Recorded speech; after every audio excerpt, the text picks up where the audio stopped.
Sir ஒருத்தனை பிடிச்சி 2 வச்சு சட்டையை பிடிச்சிக்குவேன்.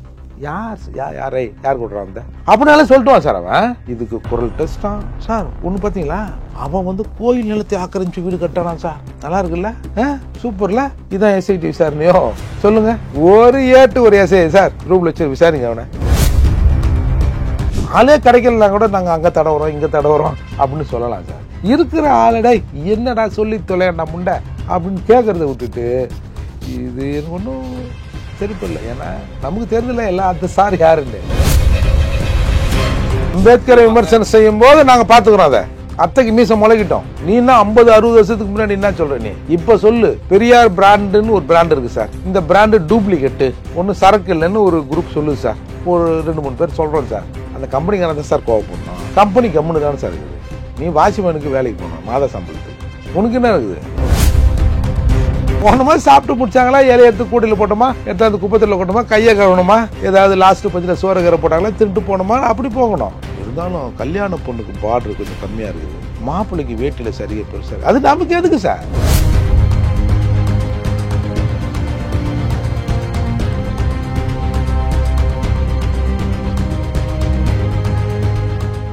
ரியல் ஒன் நண்பர்களுக்கு வணக்கம்.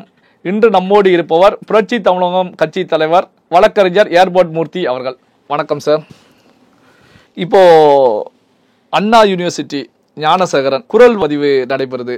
இதை எப்படி பாக்குறீங்க? குற்றவாளிகள் கண்டுபிடிக்கப்பட்டு விடுவார்களா இந்த குரல் சார்? இப்ப நீங்க இவங்க என்ன சொல்ல வராங்க? அந்த குற்றவாளி ஞானசேகரனா அவனே இல்லைன்னு சொல்ல வராங்களா? இப்படி இது எனக்கு ஒன்றும் விளங்கலையே. இது காட்டன் போல் தான் மாட்டதா சொல்கிறாங்க. அப்புறம் குரல் பதிவு எடுப்பீங்க, அப்புறம் சிமெண்ட் டெஸ்ட் எடுப்பீங்க. என்னது இது? நாங்கள் அதையா கேட்டோம். யார் அந்த சார்?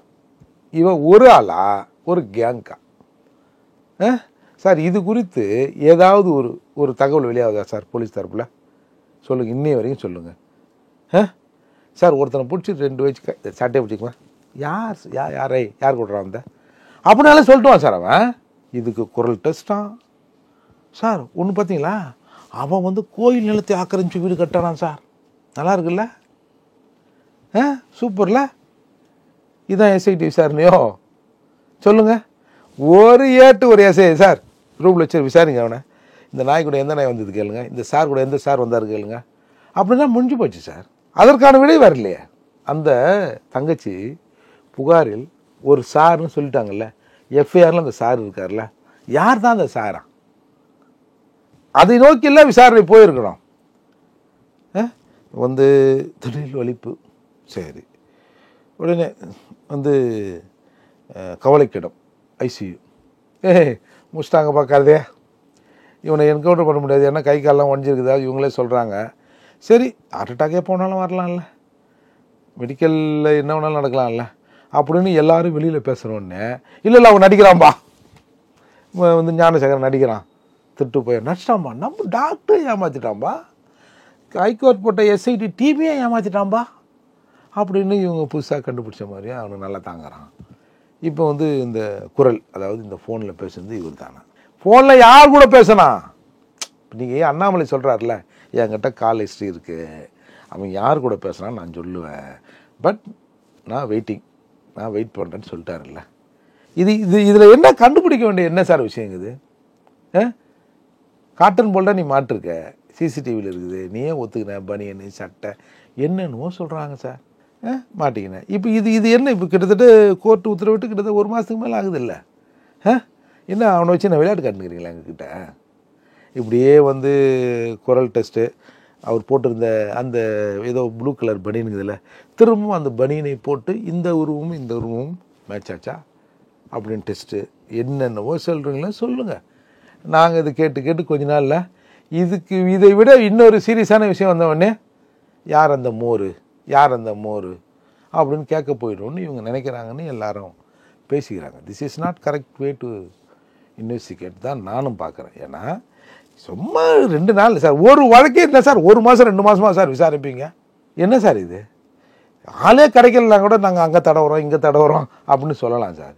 இருக்கிற ஆளடை என்னடா சொல்லி தொலைடா அப்படின்னு கேட்குறத விட்டுட்டு இது எனக்கு ஒன்றும் சரிப்பில்லை. ஏன்னா நமக்கு தெரிஞ்சல எல்லாம் அந்த சார் யாருன்னு. அது ஒரு பெரிய தாக்கத்தை உண்டு பண்ணுமோன்று எல்லாரும் நினைக்கிறாங்க. இப்போ பாருங்கள், இந்த எஃப்ஐஆர் லீக்கான விஷயம் சார். எஃப்ஐஆர் பப்ளிக் டொமைனில் இருக்குது.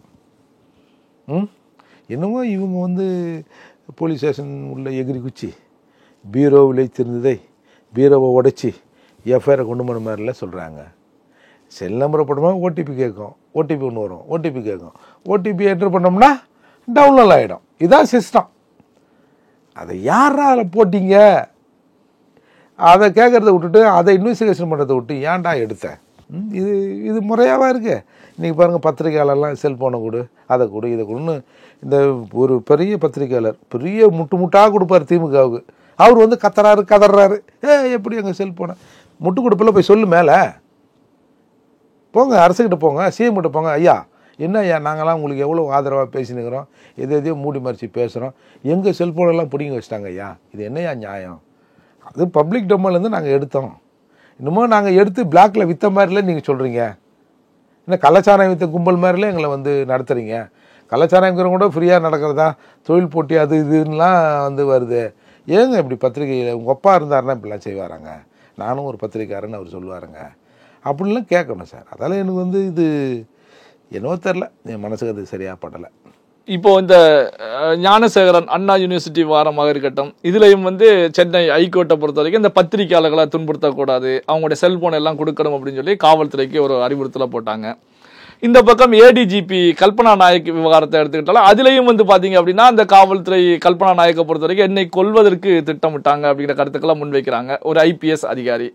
இப்போ இந்த காவல்துறையை பொறுத்த வரைக்கும் காவல்துறை முதல்வர் அவர்களுடைய கட்டுப்பாட்டில் இருக்கிறதா இல்லை கட்டுப்பாட்டில் இல்லையா? ஏன்னா பல பேர் பொது வழியில முதல்வர் அவர்களுடைய கட்டுப்பாட்டில் இல்லை அப்படிங்கிற கருத்துக்கெல்லாம் முன்வைக்கிறாங்க. கட்டுப்பாடுலாம் ஏன் சார் பெரிய வார்த்தை சொல்றீங்க? நாட்டில் நடக்குது நம்ம சிஎமுக்கு தெரியுதா? அந்த சிம்பிள் கொஸ்டினோட முடிங்க. எல்லாரும் சொல்ற மாதிரி தான், தெரிவதற்கான வாய்ப்பு இல்லை.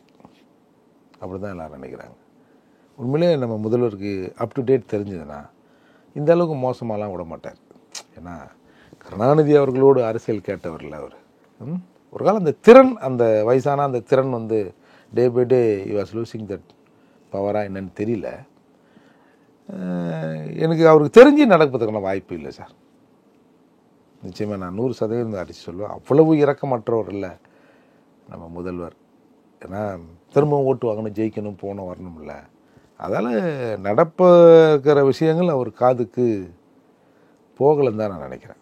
அப்போ இந்த காவல்துறையுடைய செயல்பாடு முதல்வர் அவர்களுக்கு போகல, தெரியல அப்படிங்கிற அடிப்படையில் தான் திருமாவளவன் அவர்களை பொறுத்த வரைக்கும் இந்த வேங்கு வயல் விவகாரத்தில் முதல்வர் தலையிட வேண்டும் அப்படிங்கிற கருத்துக்களை முன்வைக்கிறாரா? காவல்துறை மீது நம்பிக்கை இல்லை, சிபிஐ சிஐடி மீது நம்பிக்கை இல்லை, முதல்வர் நேரடியாக தலையிடணும். முதல்வர் தலையிட வேணாம் சார், நீ போய் தலையிடு. முதலுக்கு தான் வேலையா? நான் தான் சொல்றேன், அவருக்கு தான் தெரியல என்ன. நீ போய் தெரியப்படுது, அதுக்கு தானே கூட இருக்கிற. ஐயா திமுக ஜெயிச்சில் 13% வாக்குகளை இந்த பட்டியல் சமூகம் போட்டுச்சுன்னு நீங்கள் சொன்னீங்க. இன்னைக்கு பாருங்கள் இந்த மாதிரி நடக்குதுன்னு தெரிய வைக்கணும்ல சார். இல்லை, அந்த அறிவுறுத்தல் தான் வைக்கிறாரு, முதல்வர் தலையிடணும் அப்படின்னு. இது மட்டும் எப்படி போயிடும்? நாட்டில் நடக்கிறது போகலைன்னு சொல்கிறோம், நீ பத்திரிகையில் கொடுத்து மட்டும் போயிடுமா? யாரை ஏமாத்துறதுக்கு? நேரடியாக போய் சொல்லுங்கள் ஐயா கிட்ட, முதல்வர்கிட்ட சொல்லுங்கள், இந்த மாதிரி இருக்குங்க, இந்த மாதிரி இருக்கு, கொஞ்சம் பாருங்கள் அப்படின்னு சொல்லுங்கள். இப்போ நாங்கள் ரோட்டில் கத்துறோம், நீ வந்து அறிக்கை கொடுக்குற, அவ்வளோதான். அங்கே தான் ஒன்றும் போய் சேரலையே, ஃபில்டர் ஆகிடுதே. அப்போ அதை கடத்த வேண்டுமில்ல முதல்வர்கிட்ட. சமூகத்தின் மீது உண்மையில் உனக்கு அக்கறை இருந்தா நீ என்ன பண்ணியிருக்கணும்? மற்ற வேலையெல்லாம் விட்டு இதை போய் கடத்திருக்கணும். அதை விட்டுட்டு ஈவே ராமசாமி, அவர் வார்த்தையில் பெரியார் இன்றைக்கி வந்து விமர்சனம் பண்ணுறாங்க. இந்த திராவிட கட்சிகள் சும்மா ஒரு கடமைக்கு அதுக்கு பதில் சொல்லிட்டு கடந்துட்டாங்க. நாங்கள் விட மாட்டோம். உனக்கு தலைவர் வந்து ஈவேராவா இல்லை வந்து அம்பேத்கரா, ரெட்டமலை சீனிவாசனா, அயோத்தியாசரா? இல்லை, அதே கருத்துக்களை முன்வைக்கிறாங்க. என்னன்னா இப்போ பெரியாரை விமர்சனம் செய்யக்கூடியவர்களை பொறுத்த வரைக்கும் நாளைக்கு அம்பேத்கரையும் அம்பேத்கரை விமர்சனம் செய்யும் போது நாங்கள் பார்த்துக்கிறோம். அதை அத்தைக்கு மீசம் முளைக்கிட்டோம். நீ என்ன 50-60 வருஷத்துக்கு முன்னாடி என்ன சொல்ற? நீ இப்போ சொல்லு. பெரியார் பிராண்டுன்னு ஒரு பிராண்ட் இருக்குது சார், இந்த பிராண்டு டூப்ளிகேட்டு, ஒன்றும் சரக்கு இல்லைன்னு ஒரு குரூப் சொல்லுது சார். ஒரு 2-3 பேர் சொல்கிறோம் சார். அந்த கம்பெனிக்கான தான் சார் கோவப்படணும். ஏன் ப்ராடக்டர் அது? நான் குவாலிட்டி கண்ட்ரோலில் செக் பண்ணி தானே அந்த ப்ராடக்ட் வெளியே வருது. அதில் என்னென்ன பொருட்கள் உள்ளே இருக்குடா அப்படி யார் சார் சொல்லணும்? சொல்லுங்கள். கம்பெனிக்கு அதானே சார் சொல்லணும். கம்பெனி கம்முன்னு தானே சார் இருக்குது. நீ வாட்ச்மேனுக்கு வேலைக்கு போகணும் மாத சம்பளத்துக்கு. உனக்கு என்ன இருக்குது? இந்த வேலை இல்லைன்னா இன்னொரு இடத்துல போய் வாட்ச்மேன் வேலைக்கு போக போகிறோம். இல்லை நான் பெரியோர் கம்பெனியில் தான் வாட்ச்மேனாக இருப்பேன்னு சத்தியம் பண்ணி கொடுத்துக்கிறியா?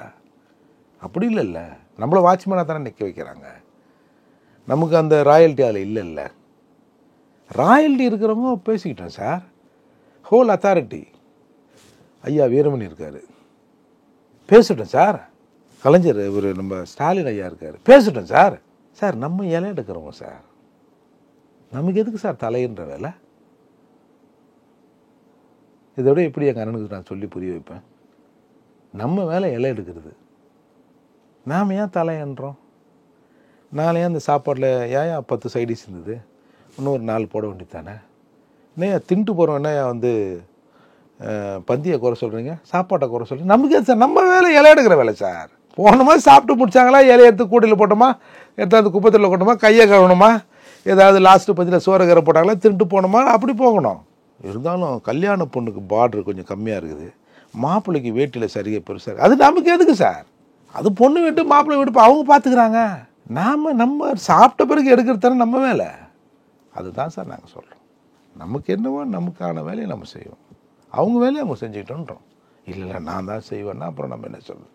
பல்வேறு முக்கியமான தகவல்களை நம்முடைய நண்பர்களுடன் பகிர்ந்து கொண்டதற்கு நன்றி சார்.